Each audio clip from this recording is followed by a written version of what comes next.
नमस्कार। आज आम जानिबा बड़ आलू किपरि लगाइबा आसंतु फुल वीडियो देखिबा। आमे प्रथमे आमे गोटे बड़ आलू बा खंबा आलू गोटे पुआटे बड़ पुआटे आनिबा।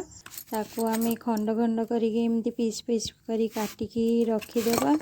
आ रखी सारा परे ताकू आमे बाली किबा माटी रे कि ताकू टिके टिके पोतिकी पाଳ घोड़े देबा। और देखंतु ये मु पाଳ घोड़े देइतली ये जे गजा हो सारी एथर गजा को लेकिन आम कौन करिया माटी की भल भाव गुंड करिया।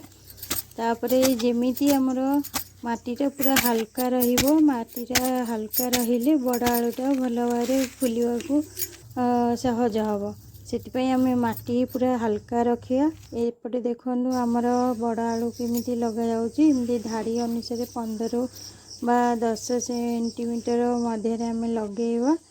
एपटे देखंतु एमती धाड़ी धाड़ी कले रहिबो भल बागेरे के हुड़ा होइकी रहिले बड़ आलूटा भल से ग्रोथ करिवो। देखंतु हमर गजा हो जाइए से गजा को मु पोती देइछि। एपटे देखंतु हमर गछ भी हो गलानी केते सुंदर बागेरे गछर पुआ बाहरी पड़ी।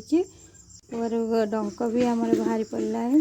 एपटे देखंतु डंक केते सुंदर बागेरे वर्षा दिन आमे जेमिति पानी जेमिति मूल रे न जमा रहिबो सेमिति आमे व्यवस्था करियो।